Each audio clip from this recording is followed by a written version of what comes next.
Caro torcedor, o nosso canal esportivo tem o apoio da Gráfica KP. Tudo em impressões e etiquetas tags para confecções, cartões e panfletos. Interessados? Fala com meu patrão Clayton, na rua Desembargador Praxedes, número 895 no Montes. O telefone de contato é o 3491 4396. Atendemos de segunda a sexta. O senhor tá bom? Bom, deixa eu fazer a pergunta aqui ao técnico Rogério Fredsen. Por favor, depois de uma eliminação com a vitória, aquele lance ganhou, mas não levou pela Sul-Americana, né? Fortaleza perdeu lá e ganhou aqui em Fortaleza. Quando ele vem para o jogo contra o Barbalha, consegue uma vitória de 4-2. Mas um detalhe, o Fortaleza, os gols que aconteceram, Fortaleza foi falha individual, falha em conjunto, embora tenha saído com resultado positivo, de 4-2 hoje? O primeiro gol, eu vou ser sincero, eu virei de costas para o banco, porque a bola estava em nosso domínio. Eu acho que foi um erro, né, de passe ali do Bonilha. E o segundo, nós não apertamos a marcação, e aí no lançamento, que foi bem feito, o Kleber, acho que saiu, foi o Kleber, né, saiu em velocidade, conseguiu tocar, decisão entre Quinteiro e o Felipe. Mas o mais importante são os 4 gols que nós fizemos, mesmo depois de uma eliminação com vitória no jogo contra o Independiente, jogando muito bem. O time com 7, 8 trocas conseguiu reagir, vencer. O seu terceiro jogo no campeonato, terceira vitória seguida. Eu acho que é um fator muito mais importante para se destacar do que uma falha ou outra que tenha acontecido no jogo. Rogério, são seres humanos, profissionais, mas por serem seres humanos, existia a minha preocupação, em particular, quanto à questão psicológica, vinda de uma eliminação. Eu achei o Fortaleza absolutamente cabeça erguida e foi para dentro. Emocionalmente, o time estava tranquilo. Concordo com você, era uma preocupação que eu também tinha antes da partida, porque jogos que vêm depois de um jogo tão importante, com 50 e tantas mil pessoas, que criam uma expectativa de uma competição que nunca tinha sido jogada pelo clube, geram também dúvidas, né? Depois do seu resultado, apesar de ter sido um resultado positivo e não a congruência dos 2 jogos, né, como a classificação, mas 2 jogos bem feitos e você ter méritos para passar e não conseguiu também, estava bastante preocupado para o jogo de hoje, mas mesmo assim resolvi arriscar nas trocas, porque os jogadores estavam, principalmente os velocistas, estavam muito cansados hoje, né? E ainda saí perdendo, o que é mais complicado ainda, mas o time teve cabeça no lugar, mesmo não estando no Castelão, que é um gramado onde a gente gosta mais de jogar. O time conseguiu criar oportunidades e poderia ter feito o 5º, 6º gol. Acho que isso é o mais importante. A força psicológica no dia de hoje, acho que foi de se destacar. Rogério, antes da pergunta, vou dar aqui alguns números. O trabalho de 2020 começou no dia 7 de janeiro. Hoje, 55 dias de trabalho na temporada. 10 jogos, 6 vitórias, 2 empates e 2 derrotas. O time marcou 18 gols, sofreu 10. Tem um aproveitamento de 60,66%. Na minha ótica, o time começa bem a temporada 2020. E para o treinador Rogério Ceni? Teu aproveitamento está errado. 66, 66 sim, 60,66 não. 66,66. Uma dízima periódica, é exatamente isso. Foi 2 pontos. Não, só porque eu vi agora pela conta, né? Você me fez a pergunta qual? Começa bem a temporada, o time? Eu acho que o time vem tentando, se esforçando o máximo que pode, tem um trabalho do ano passado de base, vem ainda tentando se reforçar, teve que mudar sistema de jogo durante o campeonato pela ausência das peças que nós tínhamos no ano passado para substituir. Nós ainda estamos em construção, tentando achar jogadores no mercado. Hoje teve a estreia do Madison, que chegou, fez 3 treinos e já foi para o jogo no dia de hoje, mas já é um jogador com a característica de velocidade, drible, né? Então já é uma opção a mais que a gente tem. E a gente está tentando equilibrar o time, porque senão, quando chegar nas fases mais agudas, decisivas, tanto de campeonato estadual, que a gente espera classificar entre os 4, e também na Copa do Nordeste, onde a gente espera estar entre os 4, né? a gente vai estar com um time muito desgastado, por isso que a gente tenta rodar. E aí, junto a tudo isso, começa o Campeonato Brasileiro.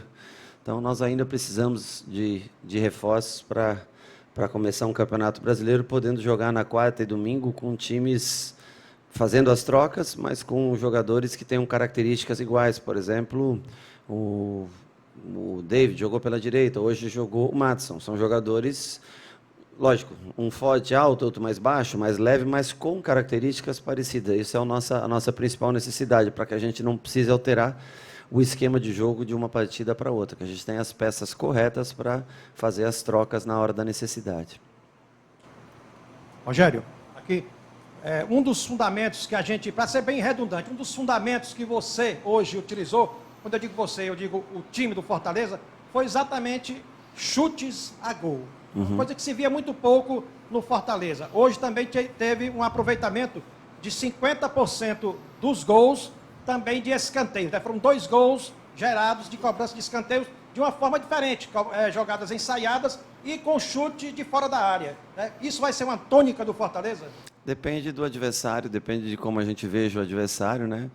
Pelo que a gente acompanhou, pelo que eu pude olhar, o Departamento de Análise de Desempenho mostrou para mim, eu achei que dava para criar algum tipo de jogada nesse sentido hoje. E também por ter 2 volantes que têm bons chutes de fora da área, Bonilha e Juninho, né? São jogadores os 2 que têm bons arremates de fora da área, hoje jogaram os 2. Então você tem automaticamente mais chutes, né? de meia distância, né?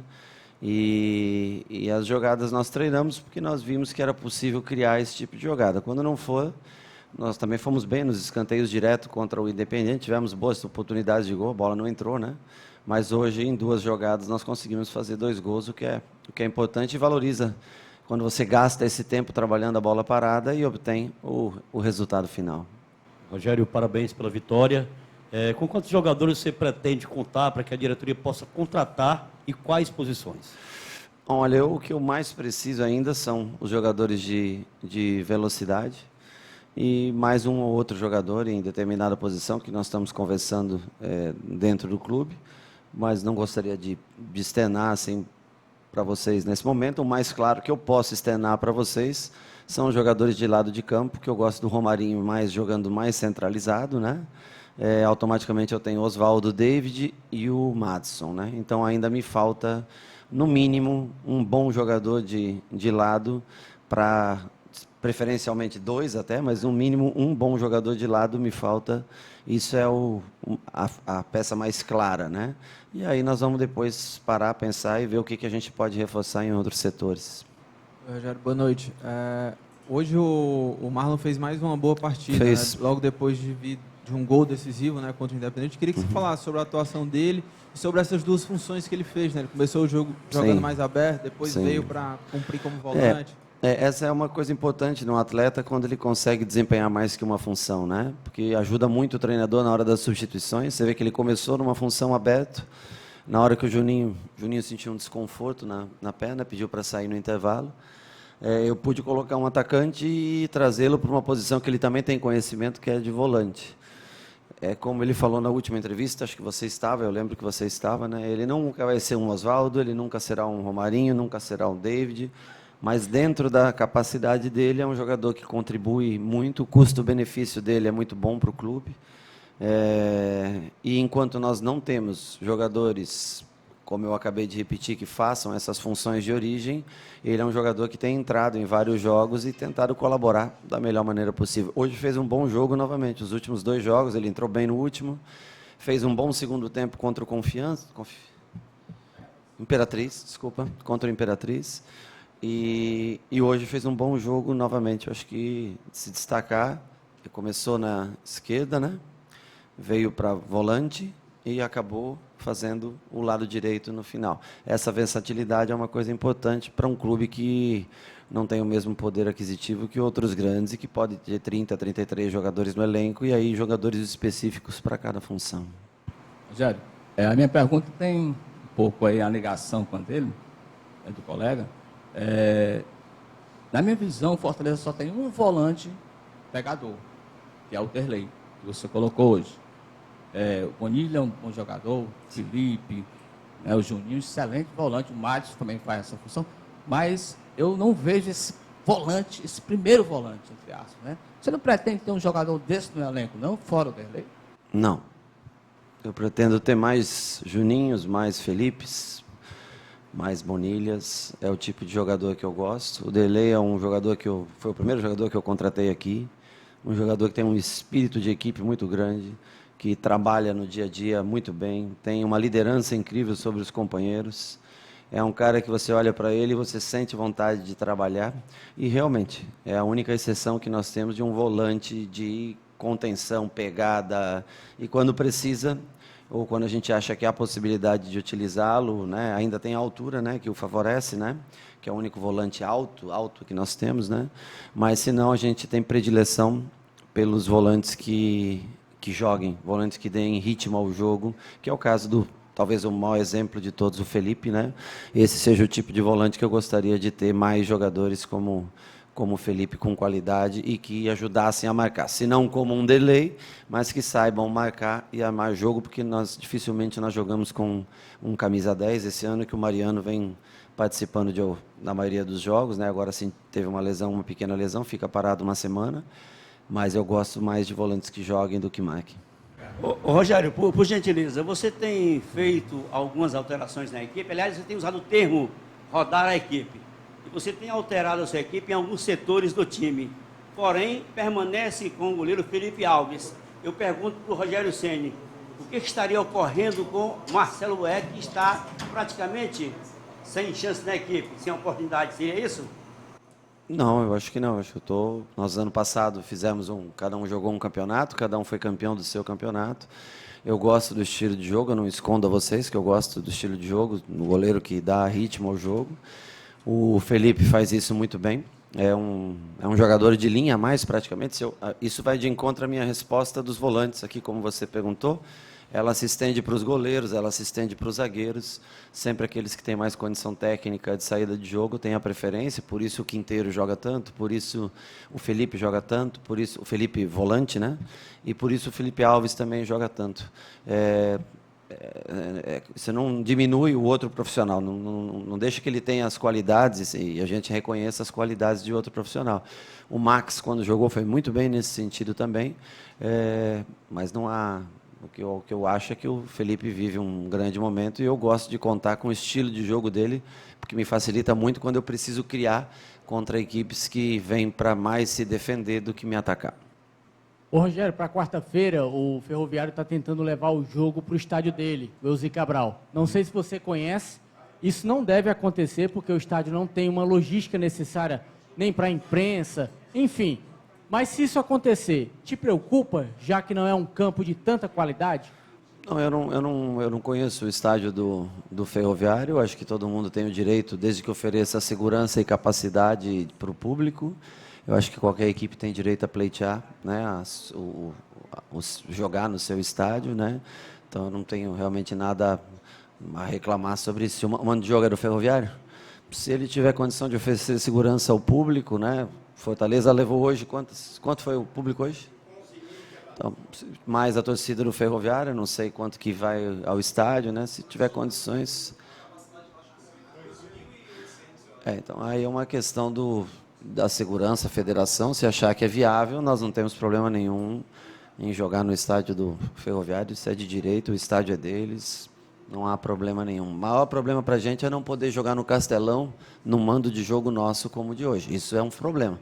Você ter que sair do Castelão, num gramado onde facilita para a construção de jogo, para ter que vir jogar no PV, isso é um problema grande para a gente. Agora, quando o mando de jogo é do adversário, a gente só tem que jogar, a gente não tem que reclamar. Onde a federação determinar, se houver segurança para o público, se houver capacidade para que as pessoas tenham boa acomodação, eu acho que é de direito da equipe mandante. Rogério, boa noite. Queria que você avaliasse a estreia do Madison. É um jogador novo, é uma das suas poucas opções pela beirada do campo, mas que no fim do jogo, quando você o substituiu, você passou algumas orientações para ele. O que foi que você falou com ele ali? Não, ele é um jogador que treinou pouco com a gente. Ontem nós fizemos um campo bem reduzido, 10 contra 0, para tentar explicar o padrão de jogadas nosso, o padrão de passes, de como chegam os passes para o jogador que joga naquela posição, qual é a movimentação que ele tem que fazer, aonde ele tem que devolver a bola, as opções principais, né? Quando ele tem que partir no 1 contra 1, como é a recomposição dele, como é a marcação quando a bola se encontra do lado contrário do campo, como é a marcação quando encontra no setor dele. Só que são só 3 treinos, né? É muito pouco. Um treino tático praticamente só feito com ele, o mais foi na conversa, mostrando, falando, trabalhando alguma coisa individual. Mas ele, logicamente, demora um pouquinho, qualquer jogador demora um pouquinho para aprender as coisas que os outros já têm automatizadas, né? Mas eu acho que foi uma boa estreia para um menino de 20 anos, saiu, acho que aplaudido do campo, se eu não me engano, ficou concentrado no jogo, mas eu acho que eu escutei mais aplausos, fez uma ou outra jogada boa, precisa aprender. Eu lembro do Marcinho, por exemplo, te dou como exemplo, quando chegou aqui, né, segurava às vezes um pouquinho demais a bola, fazia a melhor escolha, mas me deixou feliz por ser um jovem de 20 anos e que desempenhou bem a sua função. Sem dúvida nenhuma vai ser utilizado mais vezes no decorrer dos 2 campeonatos que a gente joga agora e provavelmente aproveitado também no Campeonato Brasileiro. Por ser um primeiro jogo, me agradou a maneira como ele se comportou dentro do campo. Como? De nada. Ok?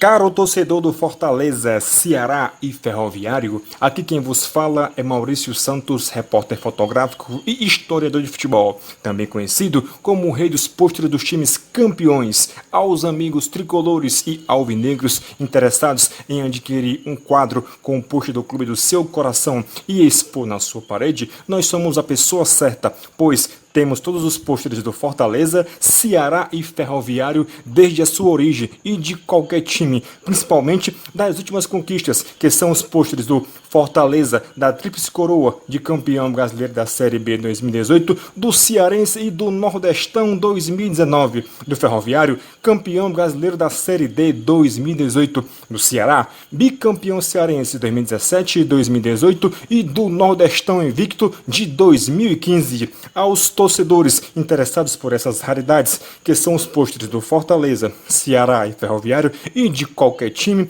você liga no 986162186, 986162186 e fala conosco, Maurício Santos. Esse número também é o nosso Zap e o nosso canal no YouTube e blog esportivo é Mau Retropôsteres.